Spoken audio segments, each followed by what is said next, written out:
morning, everybody. My name is Kevin Davis. I'm the Mayor of the City of Brantford. It's my great pleasure to welcome all of you to our fine city, and especially Minister Piccini. Minister Piccini represents the riding of Northumberland-Peterborough, previously served as Minister of Environment, Conservation and Parks. And I know from personal experience with the Minister that he brought to that portfolio a passion for improving and modernizing government process and policies.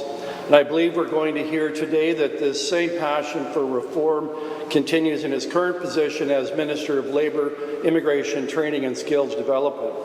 Minister, we're very honoured that you're making an announcement here in this city, especially for a riding whose MPP, Wilboma, is a volunteer firefighter, and here in Fire Hall number 2, pride of our fire department.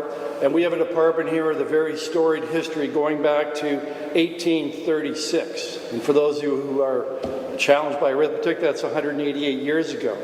It's a department that continually strives to improve its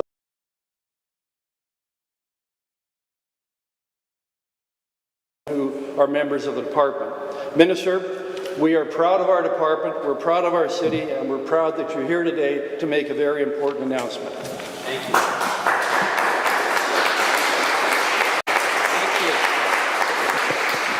Thank you, Mayor Davis, for that kind introduction and for welcoming us here today in beautiful Brantford. To Chief Binkley for hosting us, the men and women of the Brantford Fire Department deputies, thank you very much for welcoming us here today.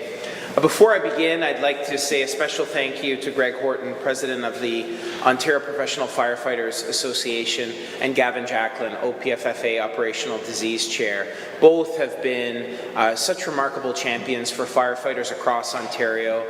They have given me wise and sage advice in my first 7 months as Minister, and I value their partnership and the work that they do to bring Ontario firefighters into this century, protecting them, protecting against occupational exposures, and for all of their advocacy. So thank you very much for what you do. I'd like to thank the brave firefighters who are here today and the men and women across Ontario who protect us for their service and their courage. And that includes my colleague, MPP Wilboma, who of course is no stranger to this community, a volunteer firefighter himself since 2008, and such a strong voice for Brantford and for all Ontarians. When we sat down and when I became Minister, Will's voice for firefighters across Ontario has been a clarion one, talking about keeping firefighters safe, talking about occupational exposures, and talking about prevention. And that's something we don't spend enough time talking about. So Will, thank you for your friendship and your leadership. When others run away from danger, firefighters run towards it. It's fitting to be here with the firefighters after the National Day of Mourning yesterday, where I was at Coronation Park in Toronto, because everyone here has a story of a fellow firefighter or loved one or someone in their community who has sacrificed to keep their community safe. I know from my first few days on the job, the very difficult discussion with a widow of a firefighter. We had difficult conversations at Ministry of Environment, Conservation and Parks, but I remember vividly in my first few days walking home to see my wife and speaking with a widow, Alison Bowman, who will never be able to speak to hers.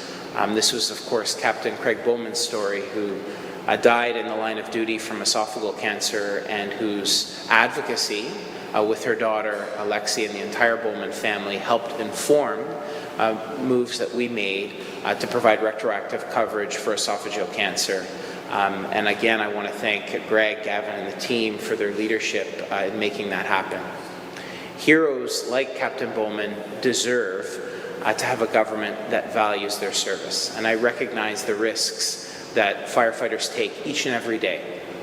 That's why in our fourth Working for Workers Act, we improved the presumptive coverages I mentioned for primary site esophageal cancer by reducing the employment duration threshold from 25 to 15 years. This is the lowest duration of service in Canada. This will become effective this May and will be retroactive to 1960. This builds on adding presumptive coverage for pancreatic and thyroid cancer in our third Working for Workers bill. And we're not done there. I'm proud to announce that our government is serving those who serve again by strengthening and improving protections for Ontario's municipal and wildland firefighters. And we're proposing to improve presumptive coverage for primary site skin cancer for fire investigators and volunteers by reducing the duration of service required from 15 years to 10. We will once again, with this move, lead Canada in the lowest duration of service required in the country. I'll be introducing this next week in our 6th Working for Workers bill. We're also proposing to ensure wildland firefighters and investigators have the same presumptive coverage that municipal firefighters have for occupational cancers, heart injuries, and PTSD. This is especially important as Ontario confronts a changing climate that brings new and extreme weather and wildfire risks. These legislative and regulatory proposals will be part of our 5th Working for Workers bill to protect frontline heroes and to ensure Ontario continues to be the best place to live, work, and raise a family. Today, we must at the same time recognize that work to protect our frontline heroes must never stop. As a government and as minister, we're going to continue to work for the firefighting community as part of our long-term plan to safeguard the health and safety of our frontline heroes in every corner of the province. And I recognize that we have more work to do on presumptive kidney and colorectal cancer work to ensure that you have the WSIB coverage that you have earned. Now it's my honour to invite to the podium Greg Horton, President of the Ontario Professional Firefighters Association. Greg, you and the firefighting community have challenged us to deliver. Politics is always a two-way street, and I welcome that challenge. And I thank you for your leadership, for your advocacy, for your partnership, and for your friendship. Greg, the floor is over to you. Thank you.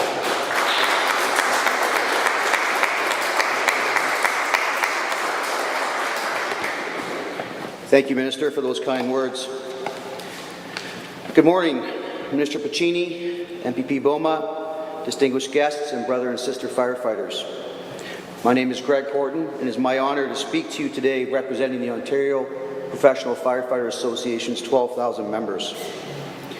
In July of 2022, the Cancer Agency of the World Health Organization, IARC, classified cancer in firefighters as a Group 1 occupational hazard, the highest level of carcinogenic intake possible. Firefighters are routinely exposed to carcinogens, chemicals, and other toxins while performing their duty of protecting lives and property of Ontarians. Cancer is the leading cause of death among firefighters, and 74% of firefighter line-of-duty deaths are caused by cancers.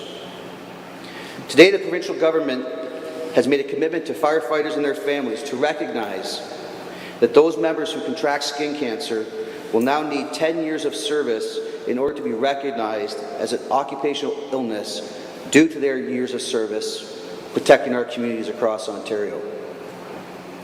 The importance of this recognition to firefighters and their families cannot be understated.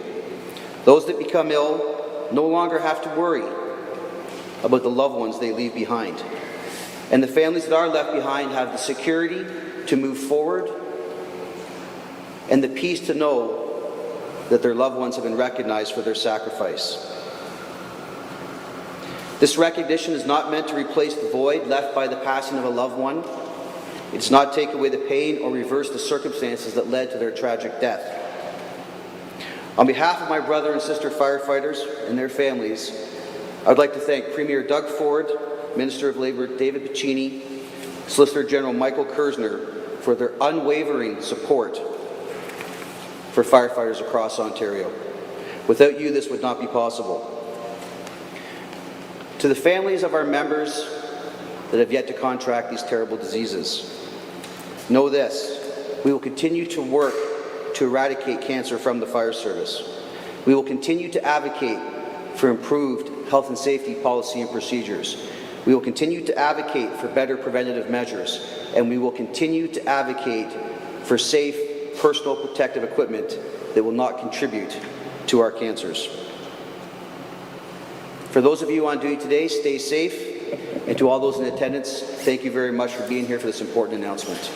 It's now my pleasure to introduce MPP Will Boma.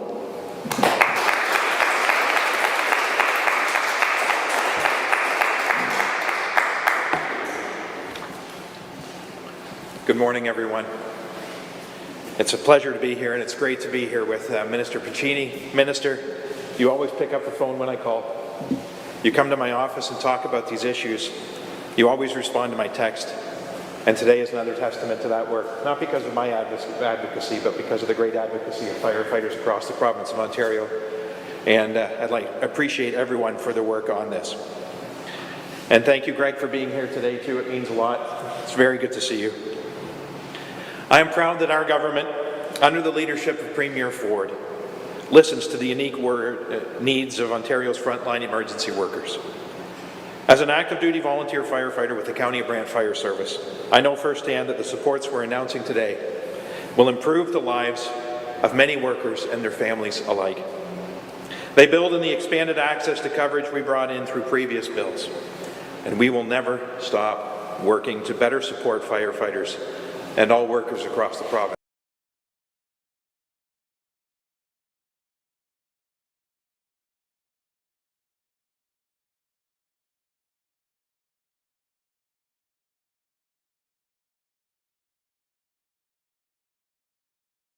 At his side.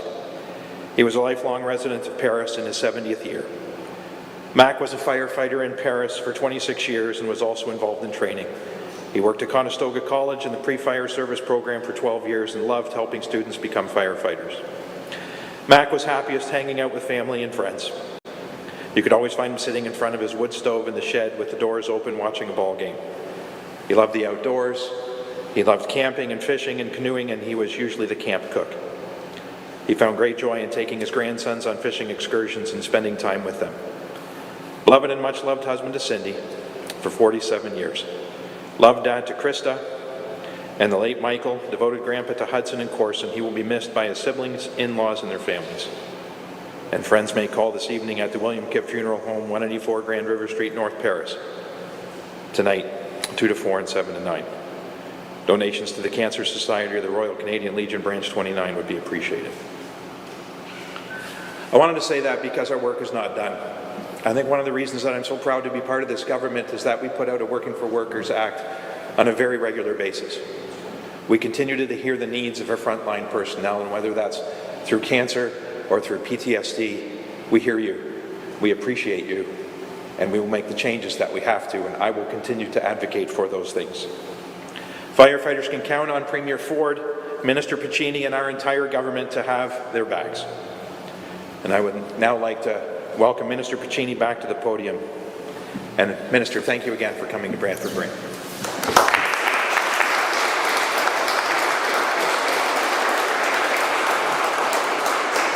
Thank you, Will, and I want to apologize for the Freudian slip. I said Working for Workers 6, it's 5. It's kind of like a Harry Potter trilogy. They just keep getting better.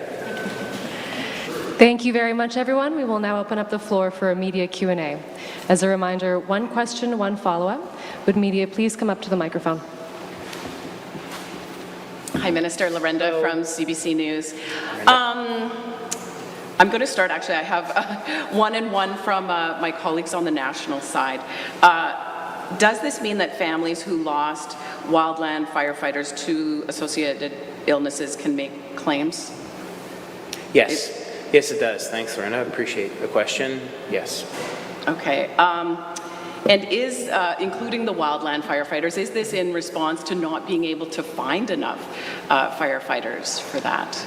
Well, I think it's a good question, a really good question. I mean, first and foremost, I want to say we value so greatly the work of firefighters, and that includes a wildland firefighter family. Obviously, it's a very different arena, not fighting structural fires, but in the bush, and it's long. And we recognize the work that they do, and are doing this in concert with a suite of other activities. Without question, we want to attract more. I would say early indications show, I believe it's 600 we've recruited. We put a goal between 400 and 800. We've already recruited 600 so far. We've expanded, increased the budget, of course, by over 90% to over 100 million. We've done a number of additional measures like recruitment and retention incentives.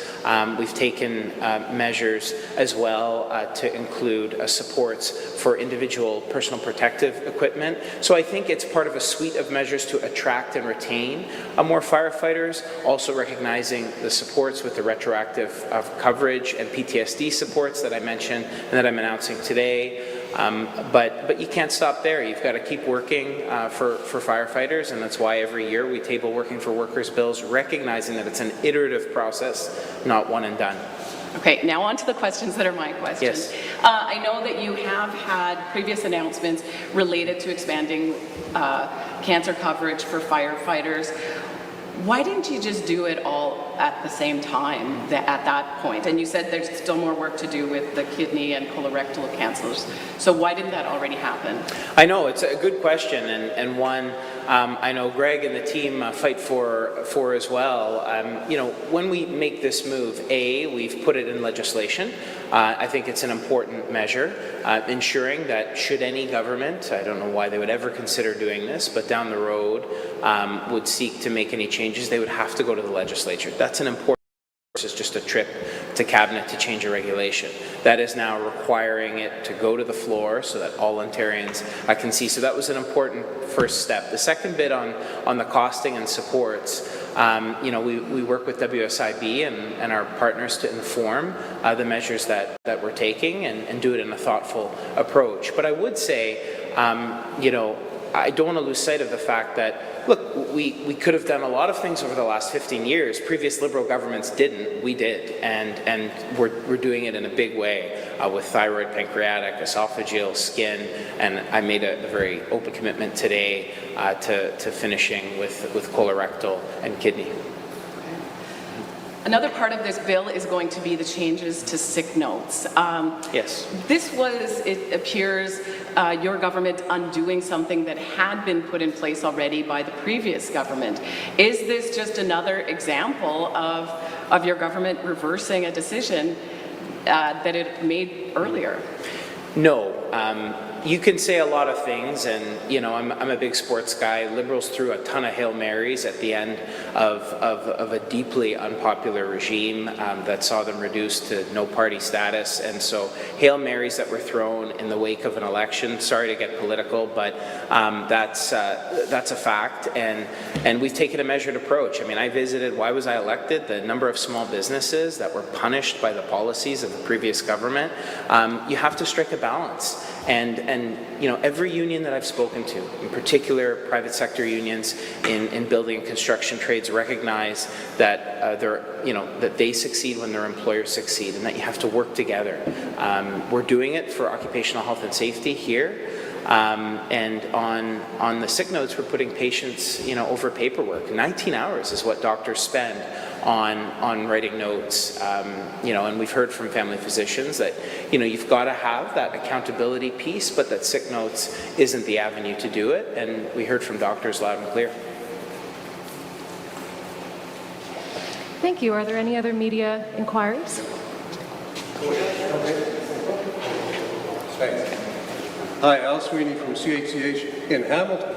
So a lot of people in Hamilton look at issues like this through the lens of the Plastomet fire in 1997 Yes. and all the illnesses that followed that.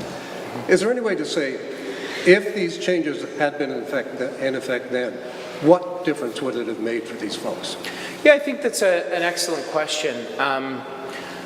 I think, you know, as coming from family that immigrated here to Hamilton, know the city well and know of the fire you speak, I was educated by Greg just in the room today on the various approaches. He said, you know, why did firefighters often have big mustaches and beards, that they'd wet them going into a fire? And then if you look at the museums and you see the apparatuses used then versus today, of course, we can do more. The very equipment that they wear, you know, there's challenges within the equipment that they wear and exposures and decontamination. So over the course of years, science has evolved, our technology's evolved to help firefighters, and I think it's a dual approach of recognizing the heightened exposures that firefighters are facing and recognizing that their families deserve support. So that's why we're making it retroactive to the 60s, but also investing in investing in prevention, I should say, in decontamination as well, and trying to bring all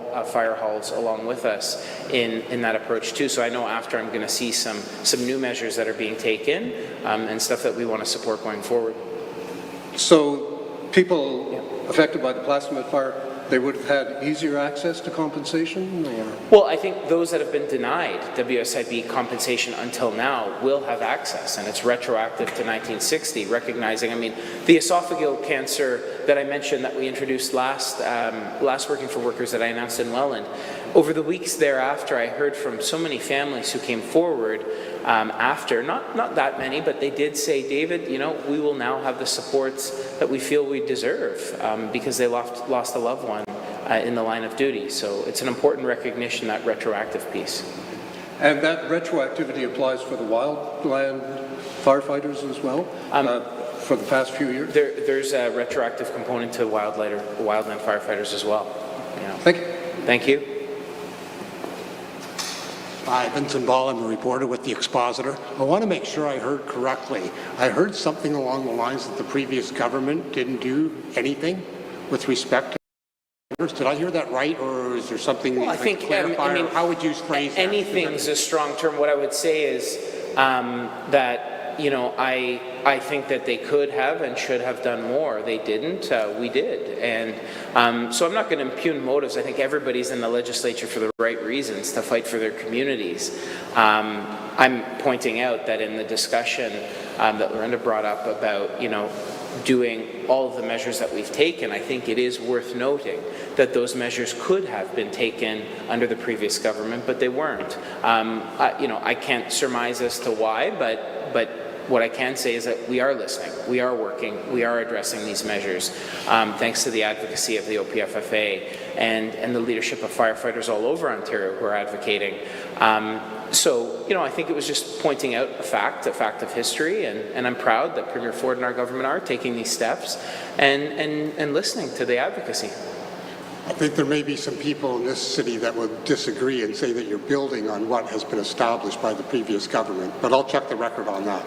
I think you should, because you'd find that esophageal, thyroid, pancreatic, skin, you know, colorectal, making a commitment to addressing that, all of that could have been addressed. It wasn't. It is. The PTSD supports that we're providing, the wildland firefighter supports.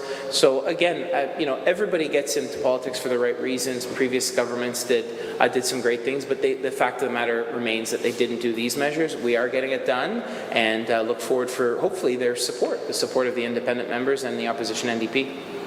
I have a question for Will. Yeah. You're a firefighter or a volunteer firefighter for a number of years. Yeah. You would have gone to a lot of different scenes. Yep. Have you ever come out of a scene feeling really vulnerable after that?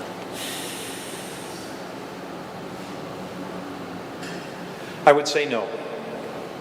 We have all of the protective equipment that we need at the time, but I will say to the County of Brant and to the Chief and to previous chiefs who have talked council into making the investment so that for, you know, when I started, we didn't all have an SCBA mask. The station had a few. Now we all have SCBA. Now we all have a second set of bunker gear. Because every time you're exposed to smoke, that gets into there and those carcinogens are there. We have a washing machine now at the station. County of Brant is moving towards having, like this station, where the dirty stuff goes on that side and the clean stuff goes on that side, and the airflow moves that way too. And we're establishing that too. Because we're all sick and tired of going to firefighter funerals. And that doesn't necessarily have to be from cancer, that can also be from PTSD. And there's been enough victims. And to see incremental change and continuing change and reevaluating and being able to go back and say, okay, this is a better way. And I think the wonderful thing about introducing continuing improvements in legislation means that we can reevaluate and make change as necessary. So have I ever felt vulnerable? I would say no. But having said that, did we do it the best back then? You know, and you talk to some of the old guys and they got a pager. And when this thing goes off, go where it tells you and show up and do what you have to do. And I think that's a testament to the courage of people who are willing to serve in their communities, which I see here, and also in the county of Brant, and also on Six Nations. But even more than that, we can do that more safely because I am very tired of going to firefighter funerals, and I'll be going to another visitation this evening. I'm wondering if somebody local, you might be able to answer this, Will, because I think you probably can, but I went on the honor roll for the Brantford Fire Department yesterday as part of the coverage with the day of mourning that we did. I'm going to guess there's probably 10 or 11 names there for sure that I know of, and I'm wondering if anybody can tell me how many of those people, how many of those firefighters would have passed as a result of cancer. I don't have that information. And I've been at the Firefighter Memorial at Queen's Park also, and there's names from Brantford there. Gavin, do you have any of that information or not? Oh, the question is, how many of the people on the honor roll from the Brantford Fire Service would be covered under this legislation now? And do you have that data? Yeah.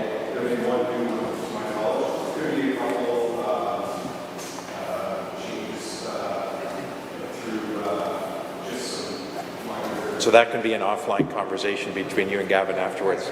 Thank you. Can I ask the mayor a question? What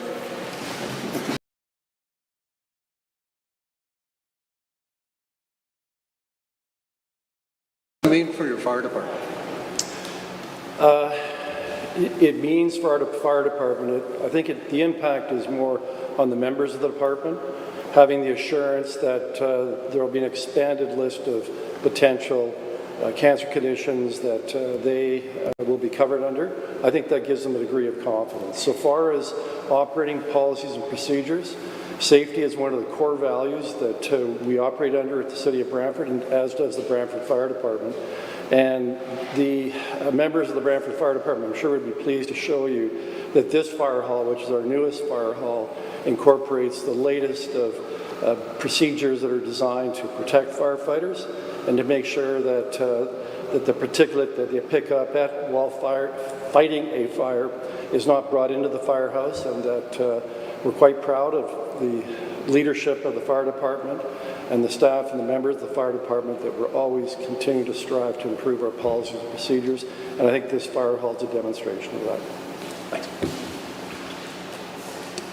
One last quick one. Is there somebody who'd be able to speak to the reason this announcement is happening here at this fire hall and how this city has been affected by cancers for firefighters as well as PTSD?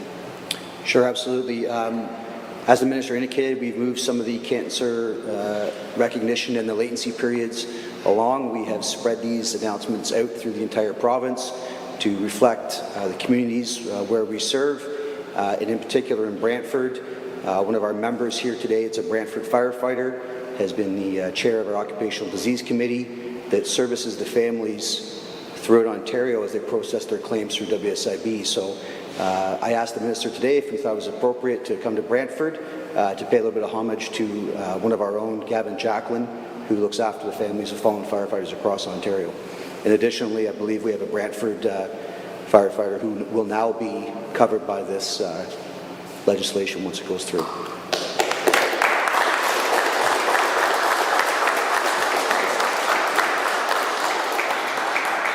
Thank you very much, everyone. Thanks, everyone. That concludes the announcement. Thank you.